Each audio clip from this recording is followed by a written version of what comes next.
যাদের হঠাৎ প্যারালাইসিস হয়ে হাত পা অবেশ হয়ে যাচ্ছে, বেহুশ হয়ে যাচ্ছে এবং দেখা যাচ্ছে যে হাত পা বেঁকা হয়ে যাচ্ছে, তো আপনারা কি করবেন দর্শক? যদি কারো এরকমটা সমস্যা হয়ে থাকে, হঠাৎ প্যারালাইসিস হয়ে হাত পা বেঁকা হয়ে যাচ্ছে, হাত পা বেহুশ হয়ে যাচ্ছে, অবেশ হয়ে যাচ্ছে, যদি কারো করে থাকে, তাহলে আজকের ভিডিওটি তাদের জন্য অত্যন্ত গুরুত্বপূর্ণ। অবশ্যই ধৈর্য সহকারে এই ভিডিওটি দেখবেন যাদের হঠাৎ প্যারালাইসিস হয়ে হাত পা বেঁকিয়ে যাচ্ছে। তো তারা কি করবেন দর্শক? দেখা যায় যে আপনি ভালো একটি সুস্থ মানুষ, হঠাৎ করে আপনার পা বেঁকিয়ে যাচ্ছে, আপনি পড়ে গিয়ে আপনার হাত পা বেহুশ হয়ে যাচ্ছে, আপনার অবেশ হয়ে যাচ্ছে, সেটা আর লড়াতে পারছেন না, আজীবনের জন্য পঙ্গু হয়ে থাকতে হচ্ছে। এবং আজকের এই ভিডিওটি আপনারা ডাউনলোড করে আপনারা রেখে দিন, আজ না হলেও কাল দরকার হতে পারে। কখন কার যে কোন কাজে লাগবে সেটা কিন্তু কেউ জানে না। যদি আপনার পাড়া প্রতিবেশী কারো যদি এরকমটা হয়ে থাকে, তাহলে অবশ্যই তো তারা কি করবেন দর্শক? আমার হাতে দেখতে পাচ্ছেন যে গাছটি, এই গাছটির নাম হচ্ছে আম গাছ। সর্বপ্রথম আপনাদেরকে এই আম গাছটি খুঁজে বের করতে হবে যাদের হঠাৎই প্যারালাইসিস হয়ে হাত পা বেঁকিয়ে গেছে, জিন ধরে গেছে, আর সোজা করতে পারছেন না। তারা এই আম গাছটি খুঁজে বের করে আপনাদের কি করতে হবে? এই যে আমের দেখতে পাচ্ছেন ছোট একটি আম গাছ, এই আম গাছটি থেকে এই যে আমের আটিটা নিতে হবে। এই যে দেখতে পাচ্ছেন, এই আটিটা আপনাদের সংগ্রহ করতে হবে। এই যে দেখুন, এই যে আটি, জালি আটি, এই আটিটা আপনাদেরকে সংগ্রহ করতে হবে।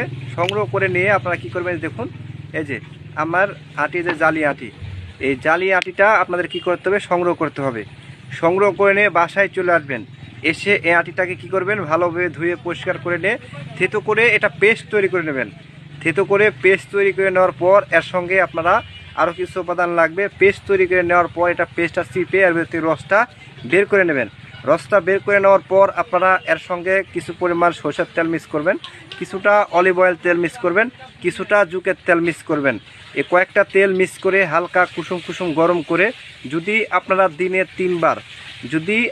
দিনে তিনবার ওই প্যারালাইসিস হওয়া রোগীর যে হাত, যে পারে ডান পার হোক বাম পারে হোক, হাত হোক বা হোক, যেটা বেহুশ হয়ে গেছে, অবেশ হয়ে গেছে, সেই জায়গায় যদি আপনারা দিনে 3 বার মালিশ করতে পারেন একটানা 15 দিন, তাহলে আপনাদের হঠাৎ প্যারালাইসিস হওয়া এই জিনিসটি, এই রোগটি আস্তে আস্তে দূর হয়ে যাবে। আস্তে আস্তে সেই প্যারালাইসিস হওয়া রোগীটি সুস্থ হয়ে যাবে এবং ভালো হয়ে যাবে। আপনারা চাইলে একটাবার ব্যবহার করে দেখতে পারেন।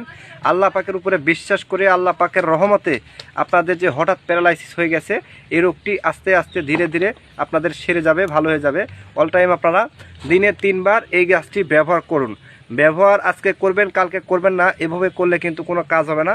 অবশ্যই আপনারা ধৈর্য সহকারে গাছের প্রতি বিশ্বাস রেখে, আল্লাহ পাকের উপরে বিশ্বাস করে এই গাছটি মাত্র 15 দিন 3 বার যেভাবে বললাম এই নিয়মে আপনারা ওই জায়গা মালিশ করবেন। দেখবেন যে অবেশ হওয়া জায়গাটা আস্তে আস্তে আস্তে আস্তে আল্লাহ পাকের রহমতে ফিরে আসবে, আবারও স্বাভাবিক হয়ে যাবে। যদি আপনাদের বিশ্বাস থেকে থাকে আপনারা একটাবার ব্যবহার করে দেখতে পারেন। অনেক ডাক্তারের কাছে গেছেন, অনেক কবিরাজের কাছে গেছেন, অনেক ওষুধপাতি খাইয়েছেন, অনেক টাকা পয়সা নষ্ট করেছেন, অনেক চিকিৎসা করেছেন, কোনো ফলাফল পাননি, কোনো উপকারে লাগেনি।